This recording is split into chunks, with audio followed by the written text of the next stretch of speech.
Para mí es un honor estar compartiendo con ustedes la apertura del lanzamiento de la actualización de la plataforma web y la aplicación del presupuesto ciudadano, herramienta que ponemos a disposición de la ciudadanía para conocer de una manera amigable los cambios en la nueva estructura presupuestaria para el año 2020 orientada hacia resultados. Los debates sobre aspectos tan relevantes como lo son el presupuesto, la transparencia y la rendición de cuentas traen a colación que el presupuesto, como elemento central de la acción gubernamental, debe ser entendido por la ciudadanía como beneficiario principal de todas las acciones en las que se enmarca el gobierno y no solo se discuta entre unos pocos sectores, sino que pueda llegar realmente a todos. El presupuesto por resultados implementado en el ámbito gubernamental supone un cambio de paradigma en el proceso de elaboración del mismo. ¿Cuál es la ventaja o qué ventajas acarrea para los ciudadanos esta nueva estructura presupuestaria? Antes que nada, muy buenos días de nuevo a todos. Realmente es un gusto compartir este panel con tan prestigiosos representantes de la sociedad civil y de otros gobiernos. Yendo a tu pregunta, realmente cuando trabajamos en el diseño de la nueva estructura presupuestaria, definitivamente el foco que le pusimos es al ciudadano. El ciudadano realmente es el centro de las políticas públicas y es el beneficiario final de todos los programas y políticas que están incorporadas dentro de ese presupuesto. Así que definitivamente el ciudadano es el foco, es el centro del presupuesto.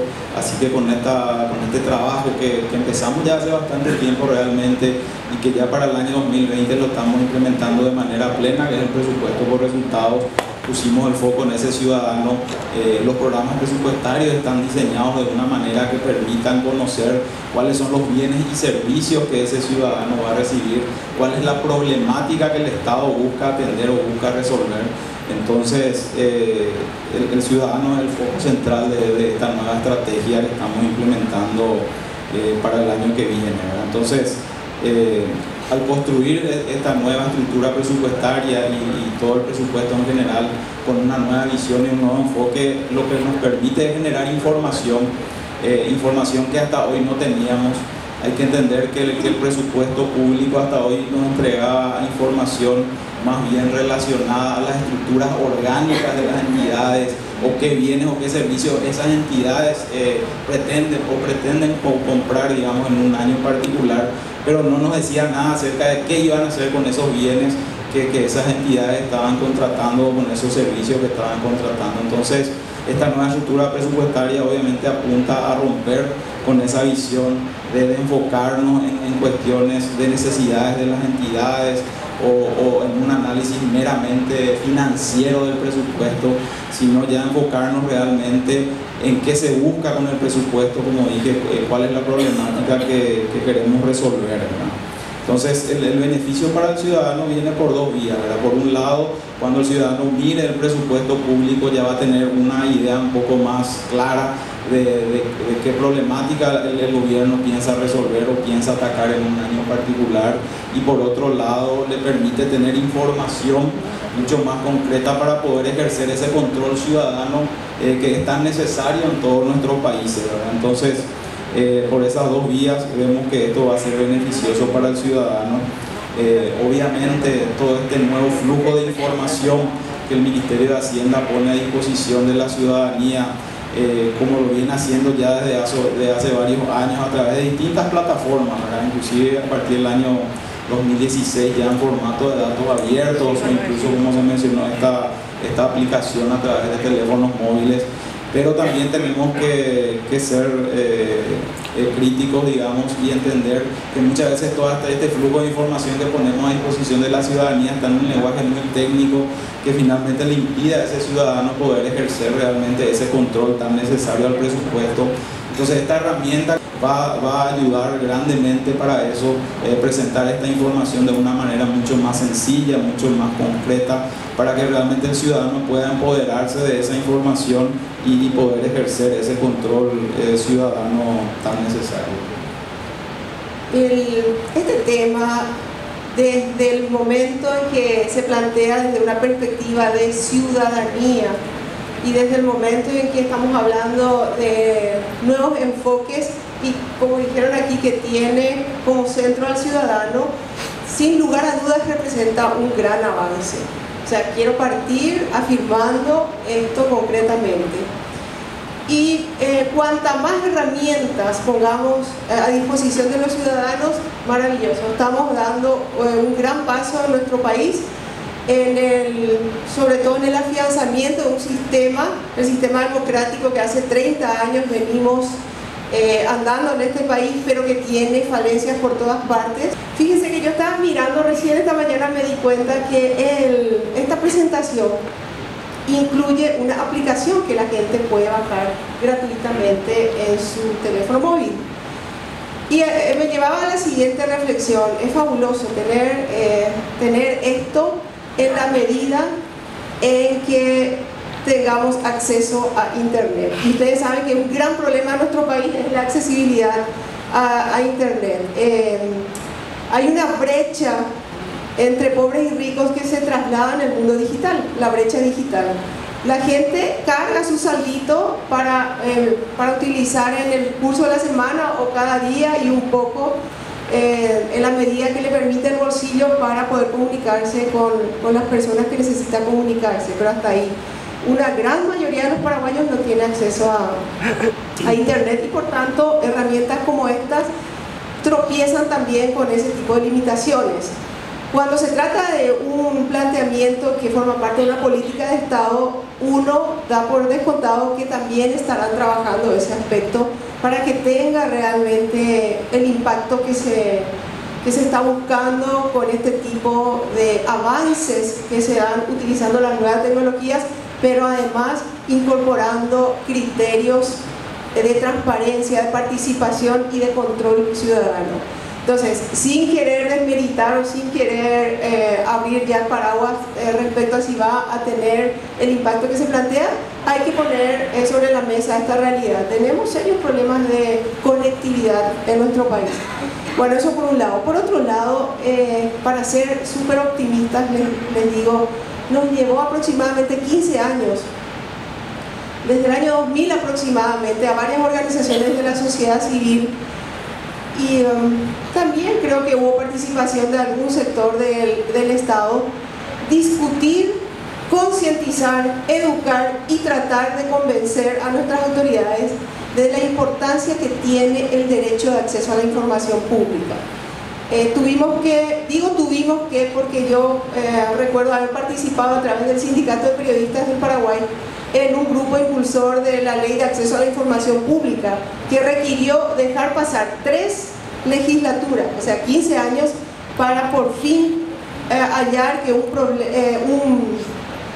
problema que era la opacidad en el momento de entregar información de carácter público, por fin se ha resuelto a través de una ley de acceso a la información pública. Se logró después de 15 años y esa ley de acceso a la información pública está en este momento todavía requiriendo algo que es sumamente importante y que yo, con respecto a esto que hoy estamos presentando y conociendo aquí, también digo que va a ser necesario llevar adelante. Y es lo siguiente: tenemos que trabajar en la educación de nuestros ciudadanos, tenemos que trabajar en la concienciación sobre estos derechos y tiene que ser una cuestión paralela. O sea, tenemos herramientas, pero muchas herramientas no se están utilizando.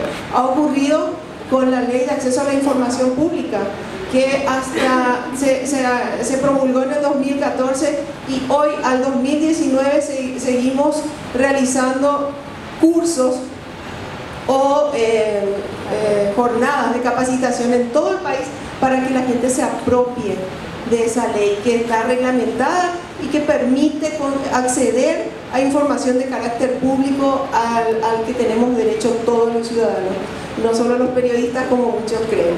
Entonces, celebro esto que hoy se está presentando, pero resalto la necesidad de que tanto organizaciones de la sociedad civil como el Estado tome en cuenta la necesidad de trabajar la educación, la concienciación, y que todo lo que hagamos, si no vamos por ese lado, también lastimosamente queda opacado o queda en el camino, no se le toma en toda su potencialidad y muchas veces retrocedemos en este tipo de materia.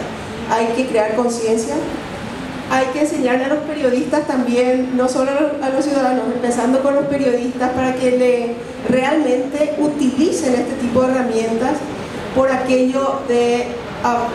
yo creo que la mayoría aquí conoce todos los hechos de corrupción que han podido ser desvelados gracias al acceso a la información pública y sobre todo a conocer cómo se construye un presupuesto general de la nación, cómo se toman las decisiones y lo principal, cómo se ejecuta. Así que genial, muy interesante que haya afinidad entre sociedad civil y sus representantes en el Estado y que se concrete el proceso de consolidación democrática con este tipo de propuestas. Bueno, sin duda que la experiencia internacional es importante a los efectos de contar con buenas prácticas que nos ayuden a no cometer los mismos errores o que nos faciliten la implementación del proceso de transparencia presupuestaria.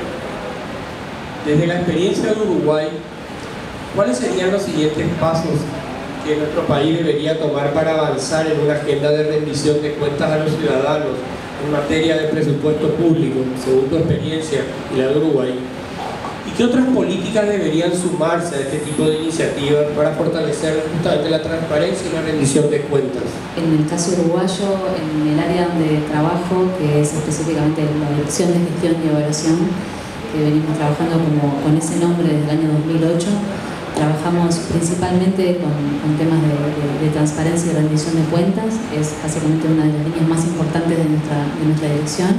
Participamos en todas las etapas del ciclo presupuestal, desde la planificación vinculada al presupuesto, desde la implementación, el monitoreo y la evaluación, que es, para ponerlos un poco en contexto, si me permitís, Raúl, antes de ir directamente a la pregunta, nuestro presupuesto se estructura en áreas programáticas, programas presupuestales que son transversales a distintos incisos y ministerios, y se monitorea de acuerdo a los resultados, determinados objetivos y resultados de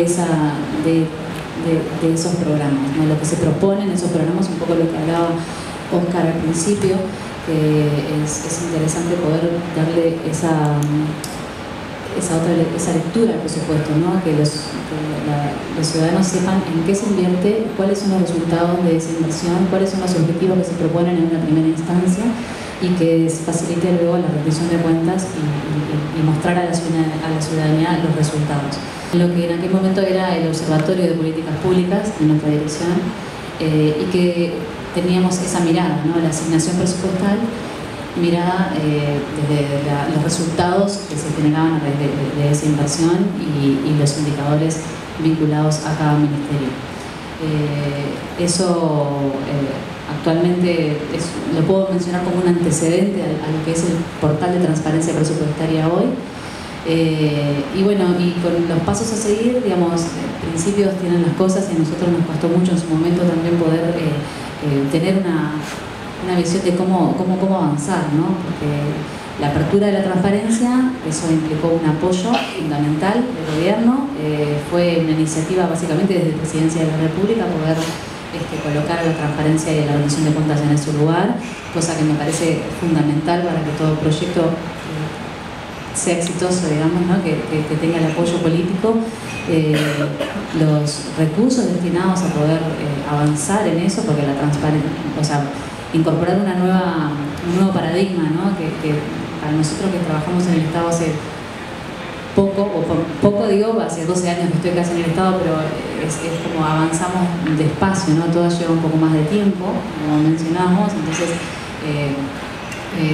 necesitamos que sea un proceso colaborativo necesariamente, que tenga apoyo político y que tenga sustentabilidad en recursos humanos y financieros para poder avanzar en esta cultura de la transparencia. Es necesario bueno, digamos, como vos decías, Susana, hoy como capacitar o intentar que la ciudadanía entienda que es importante su derecho, que es su derecho a poder acceder a la información, y también a los organismos entender que es importante poder tener información certera, oportuna, mejorar sus registros. La transparencia viene acompañada también de fortalecer los sistemas de información. Esto también es algo que nosotros hacemos como una línea de trabajo fundamental, el fortalecimiento de los sistemas de información para brindar a las personas información verídica, certera y fiel, digamos, de lo que sucede. Y bueno, y llegando al portal de transparencia, nosotros en lo que era el Observatorio de Políticas Públicas que mencioné hace un momento, nos parecía que era importante en esto de dar pasos, ampliar la oferta de información, o sea, que no solamente nos detuviéramos en el presupuesto nacional, sino que también pudiéramos brindar información acerca de los balances de las empresas públicas, de las personas públicas no estatales, vincular el presupuesto también con los objetivos de desarrollo sostenible, como comprometidos con la Agenda 2030, y de alguna manera bueno, poder mostrar la alineación que tiene el presupuesto con esos objetivos. Y después suscribo lo que decía Susana, capacitar, ser un proceso colaborativo, trabajar con los demás organismos.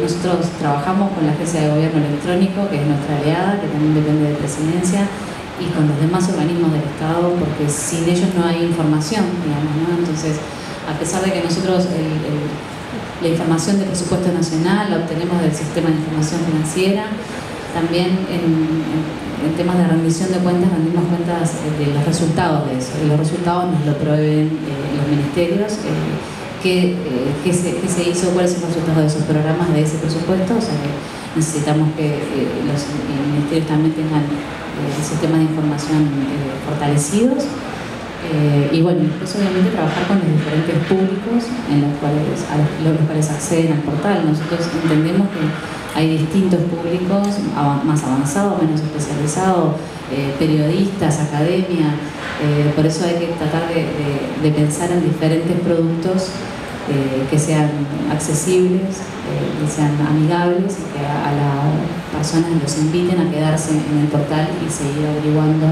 y explorando a dónde se invierten sus recursos. Muchas gracias, Pablo.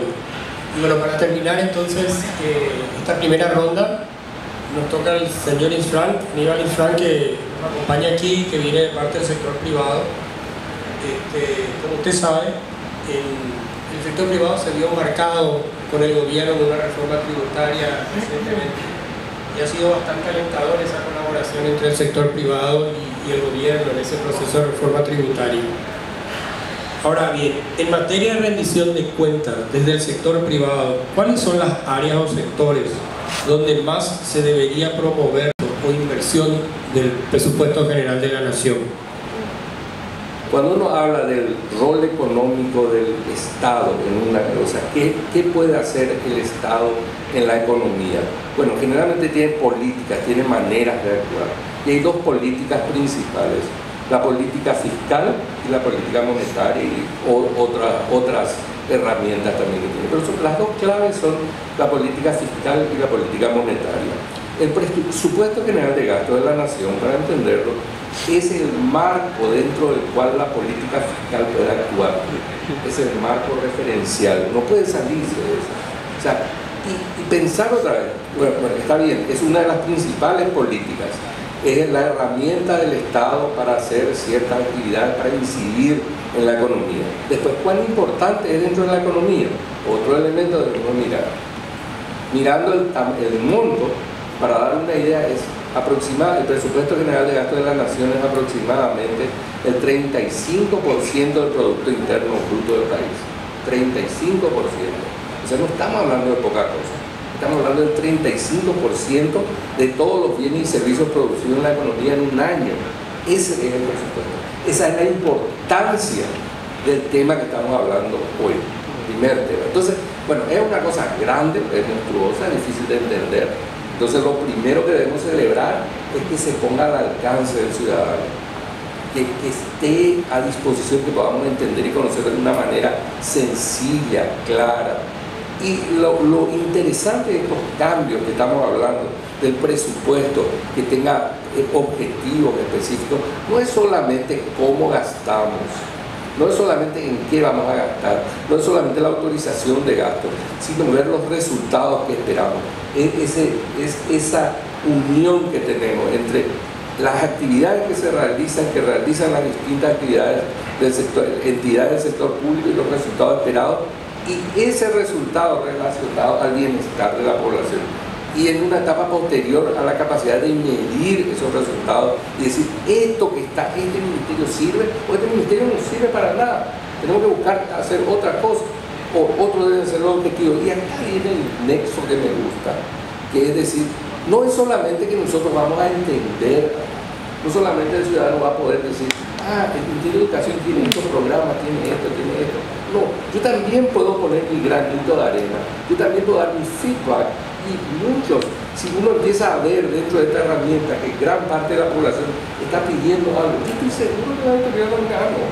La gente quiere esto. Y vamos a tener una posibilidad de participación, una posibilidad de cohesión mayor.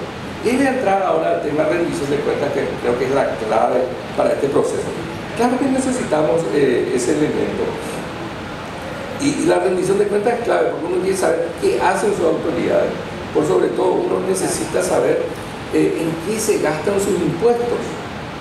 ¿Cuántas veces escuchamos en conversaciones la gente dice, ¿para qué voy a pagar mis impuestos? ¿Para qué voy a pagar yo? Yo voy a pagar lo menos que pueda, si total sé que van a usar en cualquier cosa o no van a usar adecuadamente. Entonces, acá está la clave de este proceso, la rendición de cuentas y la responsabilidad posterior, porque entendamos esto, rendición de cuentas no es solamente informar, tiene que haber una consecuencia de eso. Yo informo, yo gasté acá, hice esto, no estaba previsto esto, está mal, no estoy cumpliendo con los objetivos, los resultados del presupuesto. Tiene que haber una posibilidad de unas sanciones posteriores a las personas. O sea, esa es la clave.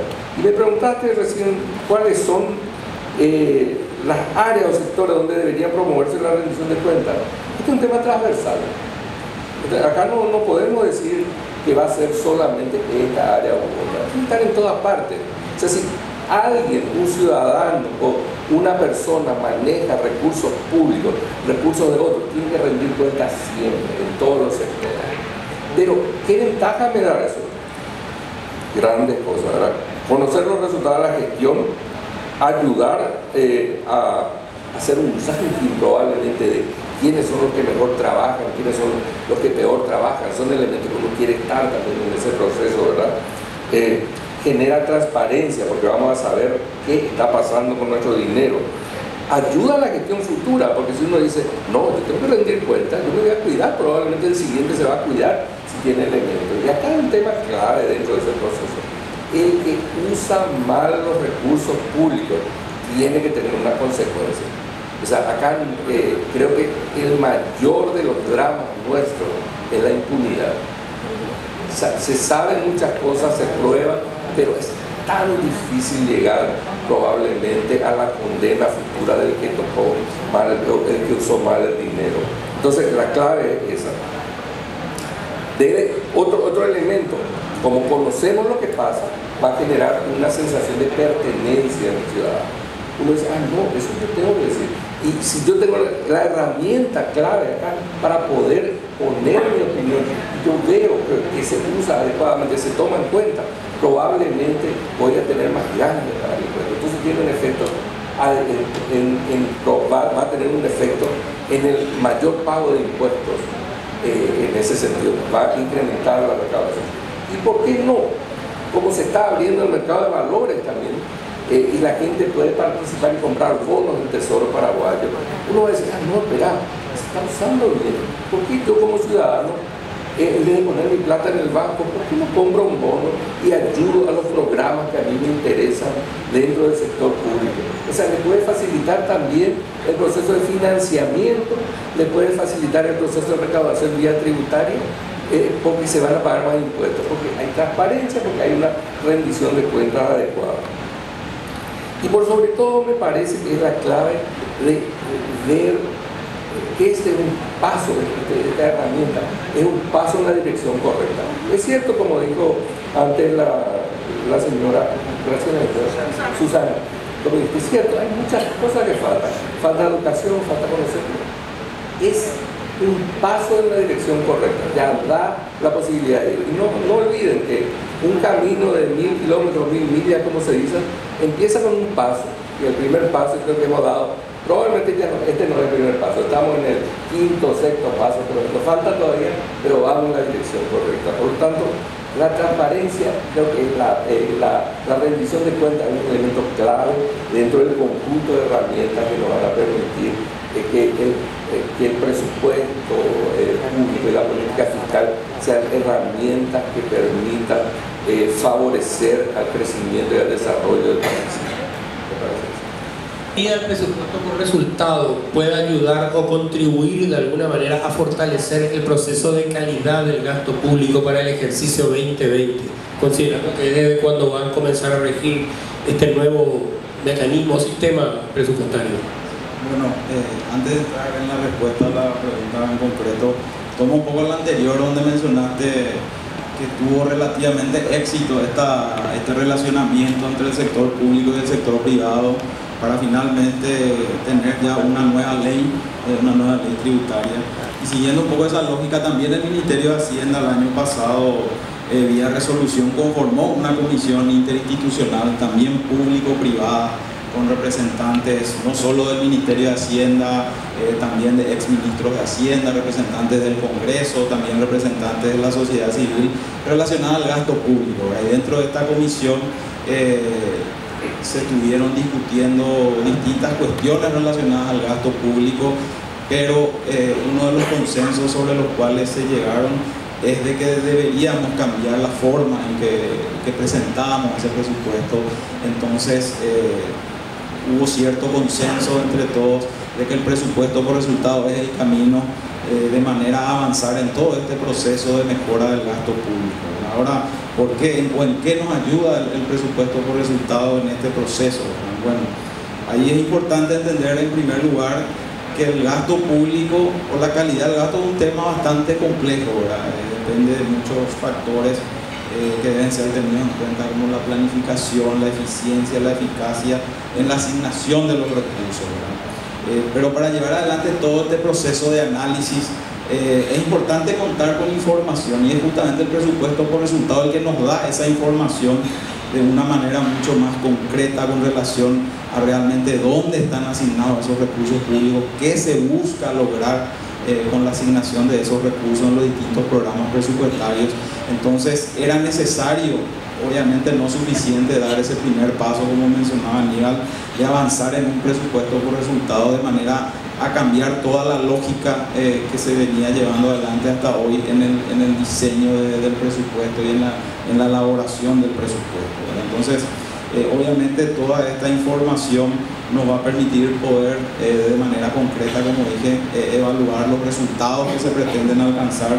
Y ahí veo dos actores clave, ¿verdad? Obviamente el administrador público es un actor clave que se va a beneficiar con esta herramienta, porque le va a permitir contar con información para la toma oportuna de decisiones, como mencionó, poder evaluar en esos escasos recursos que siempre tiene el Estado, dónde van a rendir el mayor beneficio, y poder ver si los recursos que están siendo asignados a un programa realmente están cumpliendo sus objetivos, y si no cumplen, ¿por qué? ¿Verdad? Si es porque está mal diseñado el programa o porque son insuficientes los recursos que son asignados. Entonces, toda esa información va a ser clave para los tomadores de decisión al momento de poder evaluar todos estos programas presupuestarios y ir viendo cómo ir asignando de una manera mucho más eficiente los recursos públicos, ¿verdad? También facilita todo el proceso de rendición de cuentas, ¿verdad? Hoy o a partir del año que viene va a ser mucho más fácil para el administrador público poder rendir cuentas, porque dentro de esta nueva estructura presupuestaria se separan claramente aquellos gastos que están destinados al financiamiento de la administración propiamente de esa entidad, de aquellos gastos que apuntan al cumplimiento de la misión de la entidad, o incluso, como se mencionó, a aquellos programas sustantivos que buscan, digamos, resolver una problemática en particular. Entonces eso va a ayudar a todo este proceso que estamos llevando adelante de transparencia y de rendición de cuentas, ¿verdad? Y por otro lado, obviamente, el ciudadano, el otro actor clave, que con esta herramienta que estamos presentando hoy, lo que se busca es que el ciudadano se empodere del presupuesto, que tenga una participación mucho más activa dentro de todo el proceso presupuestario, y creemos que esta herramienta va a ayudar a ese objetivo, ¿verdad? Obviamente el tema de calidad del gasto, como dije, es un tema bastante complejo, pero estamos cambiando el foco, ¿verdad? Hoy los indicadores que teníamos para decir que un administrador era eficiente o no era su nivel de ejecución financiera, ¿verdad? Entonces, una entidad cuanto mayores recursos ejecutaba era más eficiente que aquel que no, ¿verdad? Sin embargo, al cambiar esta estructura del presupuesto y el foco del presupuesto, ya vamos a tener en cuenta otros factores para poder evaluar y decir realmente si ese administrador es realmente eficiente o está cumpliendo realmente con los objetivos. Entonces, eso yo creo que es la principal ventaja o el principal beneficio que podemos obtener con la utilización de esta herramienta o esta metodología que es el presupuesto por resultados. Obviamente es un primer paso, los desafíos son inmensos y, como dije más, todavía en cuestiones de calidad del gasto, donde hay cuestiones transversales que deben ser atendidas y que incluso ameritan reformas particulares, como todo lo relacionado al servicio civil, al sistema de jubilaciones, etcétera. Por una cuestión transversal y básica era poder tener herramientas que nos permitan, por un lado, generar información, poder tener indicadores que nos permitan evaluar realmente el éxito o no de los programas presupuestarios. Entonces es un primer paso, pero creo que estamos por el camino correcto. Desde la perspectiva del ejercicio del periodismo, ¿cuáles consideras vos que son los avances en transparencia presupuestaria y cuáles los desafíos que aún enfrenta el gobierno para profundizar este tema? Bueno, para ser bien directa, primero, entre los avances quiero resaltar lo que de alguna manera ya les anticipé en la intervención anterior, que son dos leyes, a mi criterio, claves. La Ley de Acceso a la Información Pública y Transparencia, en el 2014, y antes, en el 2013, esta ley que establece la obligatoriedad de la provisión de información en el uso de los recursos públicos sobre remuneraciones y otras retribuciones asignadas al servidor público.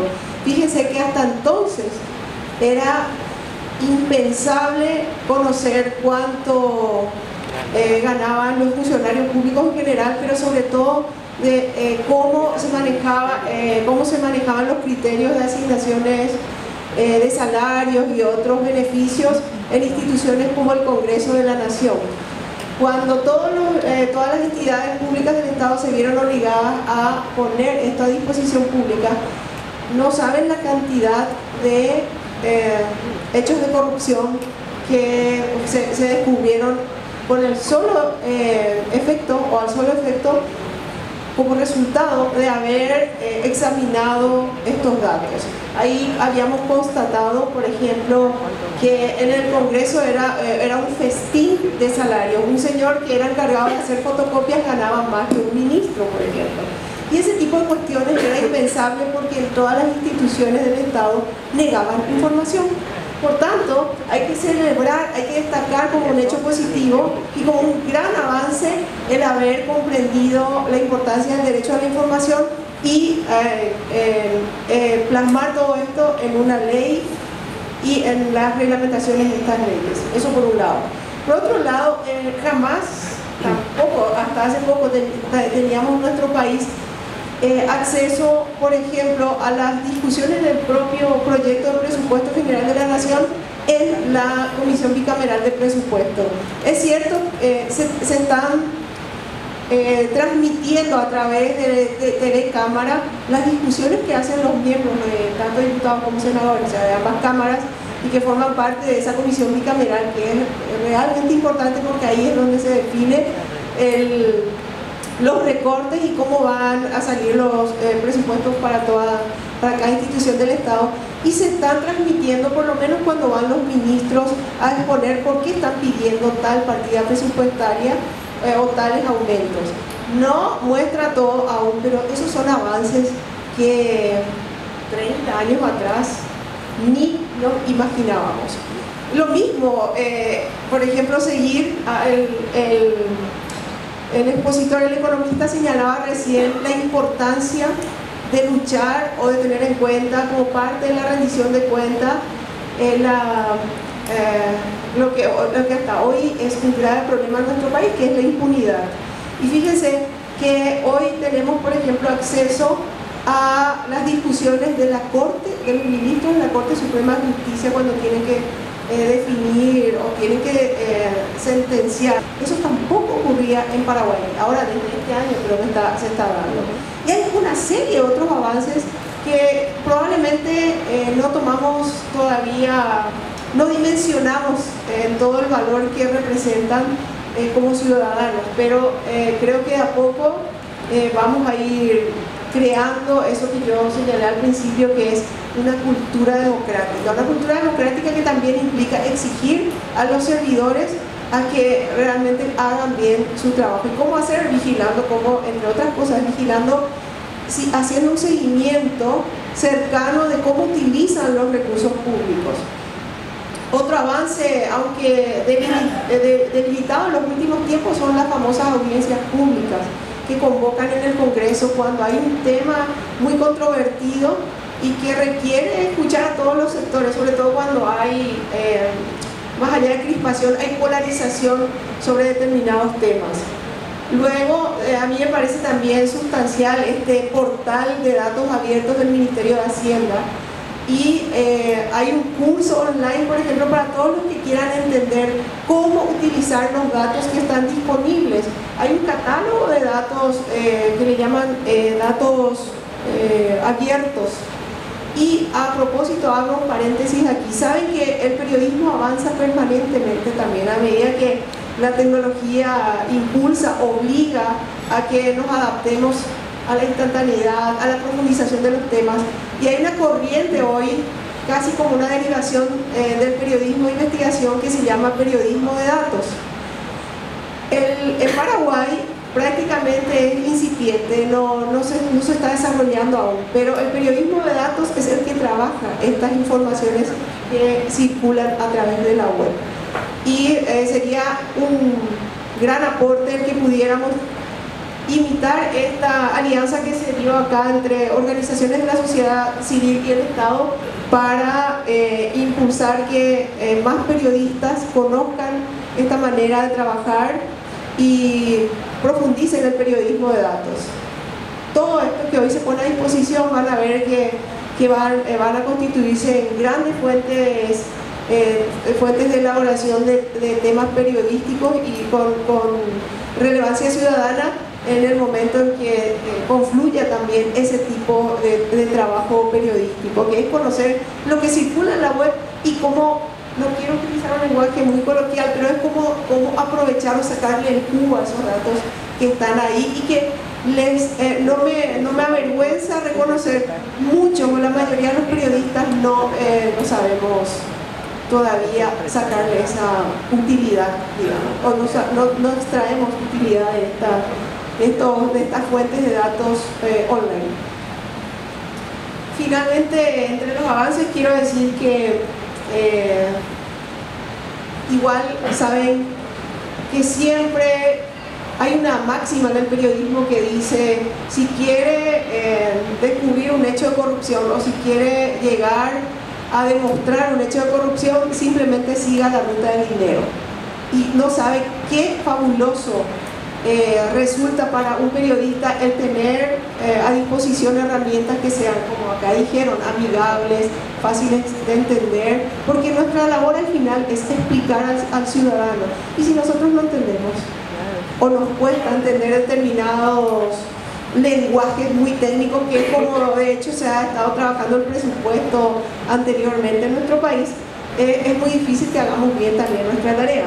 A los periodistas igual nos gustaría seguir bregando por tener acceso a la letra chica famosa, eso que nos suelen advertir: ustedes no leen la letra chica que hay detrás de todo esto. Claro, están ahí las informaciones disponibles, pero no descubrieron la letra chica. Es decir, llegar a al despiece de los datos, a ese desglose, a llegar a lo más minucioso posible del análisis de los datos numéricos, o en este caso del presupuesto, para poder determinar la responsabilidad de cómo se gastó hasta el último guaraní en nuestro país, el último guaraní en quienes deberían haberse gastado en los fondos públicos. Ahora, por último, voy a los desafíos.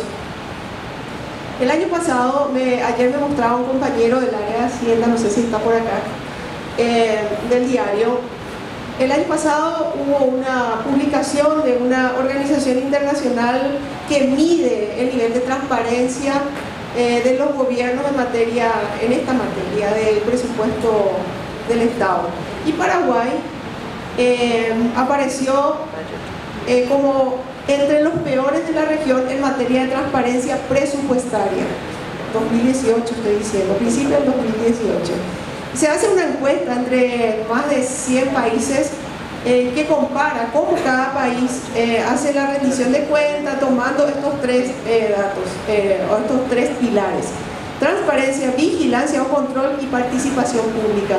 Y nosotros como país estamos en los peores lugares en ese ranking de países más eficientes al momento de elaborar y de construir el presupuesto general de la nación. Entonces, para mí un gran desafío es superar estos índices que siempre nos colocan en los últimos lugares. O sea, esto que hoy se está presentando aquí da esperanza de que vamos bien, como dijo el señor economista, vamos bien encaminados y creo que vamos a ir superando estas cuestiones. Otro desafío para mí es atender esta deuda que tenemos todos, pero sobre todo quienes están en las instancias de decisión y pueden incidir en los cambios que se dan en nuestra sociedad. Y es el atender la educación, por ejemplo, el que en nuestro país la educación financiera, ¿cómo pretendemos tener ciudadanos críticos que exijan a sus autoridades si ni siquiera se incorpora al sistema educativo público nacional educación financiera? Desde los niños en otros países se enseña a saber cómo se gasta, a saber cómo se ahorra, a saber cómo hay que seguir, cómo hay que administrar el dinero o los recursos. Imagínense si eso se incorpora a la educación pública aquí en Paraguay. Vamos a tener otro tipo de ciudadanos. Y también el déficit que tenemos en la educación cívica y política. Esa es una tarea que compete a todos, el sector público, privado, la academia, las ONGs. Tenía una última, era eso, y además el que tenemos que promover que la gente se apropie. Cuando hablamos de empoderamiento ciudadano, es decir, miren lo que hoy tienen a mano, y si ustedes no aprovechan esto, ¿cómo van a ejercer algún control? Hasta ayer hablábamos con otros colegas y me decían, cuando yo les decía, pero la gente, es normal que cuando se discute el presupuesto de la nación en el Congreso haya manifestaciones todos los días. Y me hicieron notar algo. Sí, pero quienes se movilizan en general son los funcionarios públicos que quieren aumento salarial. Y está bien, es un derecho, pero no es solo eso. Lo ideal sería que la ciudadanía se movilice masivamente, pero para reclamar que se utilicen mejor los recursos que tenemos y que se destinen a esos sectores más vulnerables, o para reclamar que haya una justicia en el sentido de los impuestos, que quienes más recursos tienen paguen más impuestos y que no se castigue a los que menos tienen.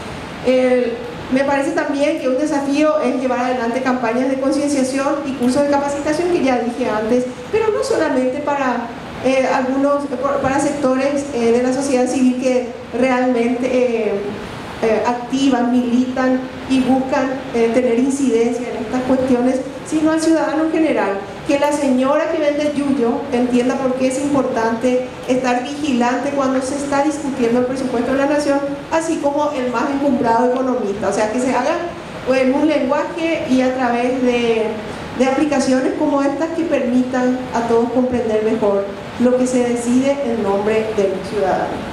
Y la rendición de cuentas. Acá ha habido experiencias que lastimosamente cuando cambian de intendente o cambian de gobernador o cambiamos de presidente, se dejan de lado. Hubo una época en que varias intendencias adoptaron un sistema que se llamó de transparencia y rendición de cuentas y colocaban hasta en las plazas públicas cuál era el presupuesto, cuánto pagaban por obras y cuánto ganaba el intendente y compañía. Parece una cuestión muy baladí o bueno, ¿y qué? Pero fíjense que es importante que mucha gente ahí empezaba a dimensionar lo que una institución como su intendencia o su municipalidad, que es la más cercana, digamos, el Estado que llega, que está más cerca del ciudadano, cuánto dinero está manejando y por qué de pronto no ve mejoras, por ejemplo, en su propia comunidad. Ese tipo de experiencias dejaron todo de lado siempre después de las elecciones, dependiendo de quién es el nuevo administrador de una municipalidad. Las experiencias positivas como esas no siempre son tomadas como una política de Estado y se vuelve, se realiza o se vuelve a foja cero, empiezan todo de vuelta como si fuera que se descubre de nuevo el mundo y dejan de lado las experiencias positivas que podrían servir tanto para nosotros los ciudadanos en general. Gracias, Susana.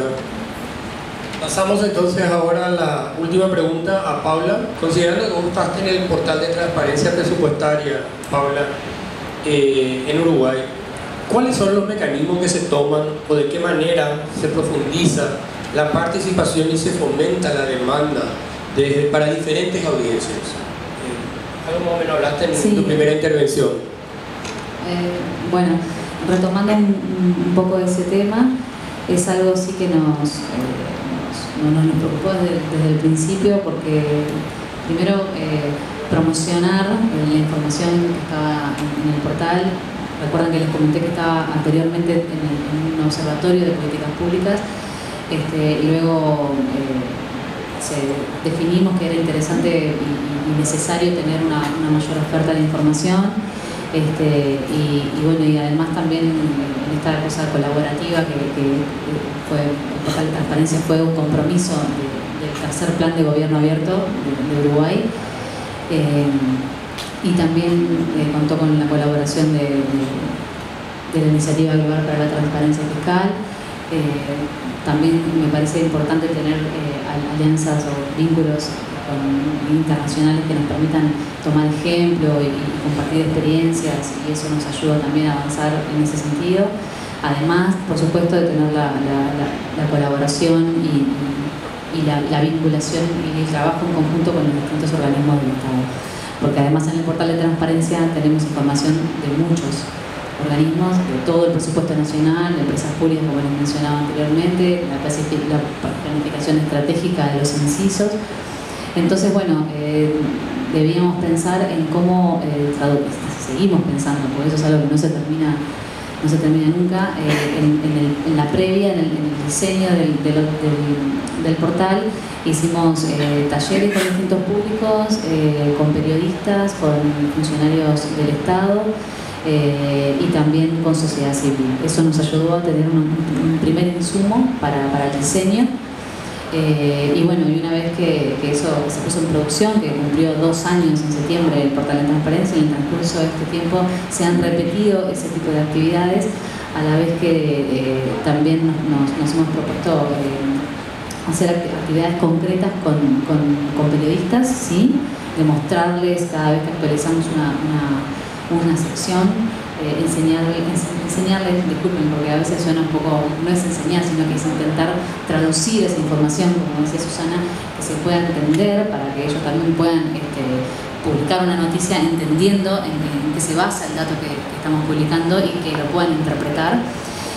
También con material audiovisual, tutoriales, importante, porque nosotros tenemos una sección de datos abiertos en que todos los datos que se suben al portal de transparencia tienen su correlato en datos abiertos, o sea, todos los conjuntos de datos están reflejados, digamos, en la información que presentamos en el portal. Y bueno, igualmente también actividades del Día Internacional de Datos Abiertos, jornadas de investigación, que se fomenta el uso, o sea, es fomentar el uso del dato abierto, fomentar, concientizar en que es importante que se conozca, que sea reutilizable la información, el potencial que tiene reutilizar esa información. Este año, en marzo, que celebramos el Día Internacional de Datos Abiertos, hicimos una jornada de tiempo de todo el día con organismos del Estado, academia, sociedad civil, donde la idea, esto también fue en conjunto con GITS, con la Iniciativa Global para la Transparencia Fiscal, donde a raíz de los datos que estaban en el presupuesto, en el portal de transparencia, ellos podían, los diferentes participantes podían elaborar un producto final con sugerencia de asignación de los recursos. Teníamos una actividad lúdica por medio de la cual generamos un país ficticio en donde los alumnos se asumen como parlamentarios y también como ministerios, tienen un doble papel donde pueden elegir a dónde asignan su presupuesto, donde también lo que intentamos es que se vayan de esa actividad con una idea fuerza, que es cómo se elabora el presupuesto. El presupuesto no es finito, el presupuesto no es arbitrario, tiene determinados pasos además por los cuales se aprueba, y bueno, y discusiones parlamentarias también, y bueno, pero es una forma de ver de qué forma se elabora, y además también darles a un jueguito didáctico en el que ellos puedan, una trivia o cosas así, que bueno, ya te digo, el año pasado estuvimos en las 6 instancias que organizó el Banco Central con nuestra actividad, solamente por la actividad de Ministerra, se llama Arma tu presupuesto, es este país ficticio, pasaron 650 alumnos de liceos de cuarto, quinto y sexto, durante 6 instancias. Ya les digo, para nosotros fue, voy a decir, alucinante, porque realmente los adolescentes como se preocupan, se interesan, preguntan, y bueno, culminamos el año con una actividad en el edificio de PP, en nuestras oficinas, donde invitamos a unos liceos, y también además les dimos charlas sobre entonces, bueno, disculpen que me extendí en esto, pero me parecía interesante describir la actividad porque cada público necesita una forma distinta de poder leer la información que nosotros presentamos en el portal. No es para todo el mundo tan amigable ver una gráfica o números enormes y no saber eso a qué se refiere, de dónde salió, bueno, y entonces un poquito redondeando también lo que decía un economista, que bueno, entender, rendir cuentas de qué se hizo con ese dinero, cuáles son los resultados que se pueden ver o que impactan en la sociedad, y bueno, de ahí diferenciar los diferentes públicos.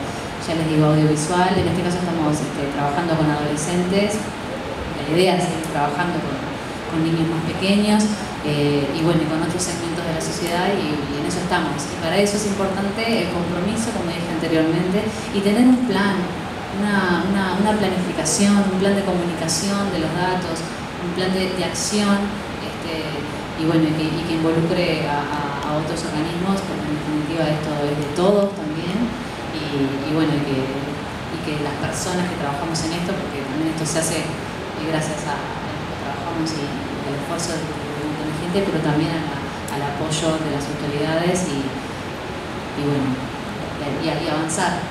Yo creo que estoy de acuerdo me alegro escuchar todos los avances que ha tenido Paraguay, y estamos, por supuesto, es enriquecedor estar acá y poder compartir experiencias y compartir también los desafíos, ¿no? Porque no todo es acierto, sino que también me parece una instancia súper rica poder compartir las cosas en las que nos equivocamos también.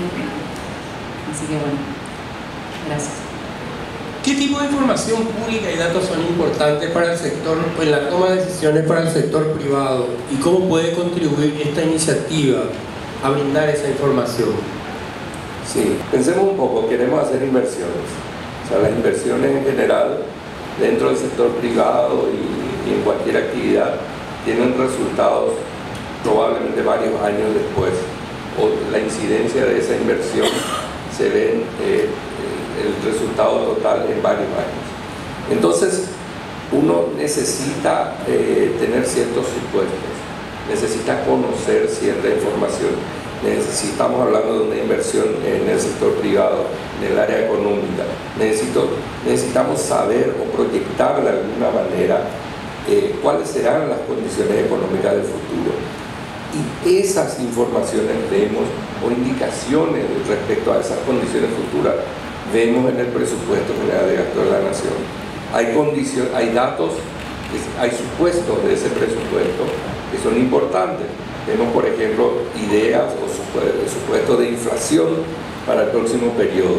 Cuando el presupuesto es plurianual, vemos las proyecciones y el tamaño de la economía y el tamaño del gasto público en los próximos años. Vemos datos respecto a expectativas de tipo de cambio. Vemos datos respecto al tamaño del gasto público. Vemos datos respecto al déficit esperado o no. Vemos datos respecto a la visión del sector público del Ministerio de Hacienda respecto a las tasas de interés nacionales, internacionales. O sea, si uno analiza todo lo que está detrás de este presupuesto, uno ve una gran cantidad de información. Entonces, esas son las informaciones que en el sector privado podemos mirar, podemos ver y podemos decir, bueno, si se esperan estas condiciones, bueno, yo también puedo hacer mi propio análisis, validar o no ese tipo de información y a partir de ahí también hacer mis proyecciones respecto a mis expectativas de venta, a mis expectativas respecto a cómo estará mi competencia, mis expectativas respecto a cambios o no en el tipo de impuestos que voy a tener respecto al producto que estoy vendiendo. Entonces es clave, o sea, todas esas informaciones que estaba citando son informaciones que yo puedo obtener gracias al presupuesto general de gasto de la Nación y probablemente más gente va a entender gracias a iniciativas como esta del presupuesto ciudadano, que va a ser más fácil de entender. Probablemente tenemos que agregar algunos módulos, creo que esto va a ser un sistema de prueba y error, ¿verdad? Pero creo que es clave, especialmente para el sector público, privado, para el área de inversiones, conocer los supuestos que están detrás del presupuesto, conocer cuáles son las bases de proyección que se está teniendo. Uno dice, voy a recaudar tanto. ¿Por qué voy a recaudar tanto? Yo supongo que voy a tener disminución del proceso de informalidad, supongo que voy a variar tasas de impuestos, supongo que vamos a tener más ingresos de binacionales. Todo eso, esa va a ser clave para que me pueda permitir a mí después hacer las inversiones. ¿Qué pasa cuando uno hace inversiones o acciones económicas con poca información? Y probablemente uno es muy cauto y no hace todo lo que quisiera hacer porque dice, yo no sé qué va a pasar. Entonces, si tengo más información, si tengo la disponibilidad de esa información, probablemente también vamos a tener posibilidades de que aumente la inversión. Al aumentar la inversión vamos a tener más puestos de trabajo. Al tener más puestos de trabajo, más inversiones, vamos a tener mayor crecimiento y probablemente vamos a tener mejores condiciones de vida. O sea, todos esos factores que parecen a veces hasta alejados del ciudadano común, cuando uno lo analiza desde este punto de vista, ve que tienen una incidencia directa. Entonces, para responder concretamente a la pregunta, ¿qué informaciones son? Las informaciones numéricas específicas. Los puestos de proyecciones deben ser claras y explícitas en el portal y especificar, que no sea algo que el profesional deba deducir de la gran cantidad de números, sino ponerlo clara y explícitamente. Estos son los supuestos de proyección, esto es lo que creemos que va a pasar con la economía en los próximos años y por eso estamos definiendo este presupuesto. Creo que eso va a permitir al sector privado hacer más inversiones en general, relaciones corporativas.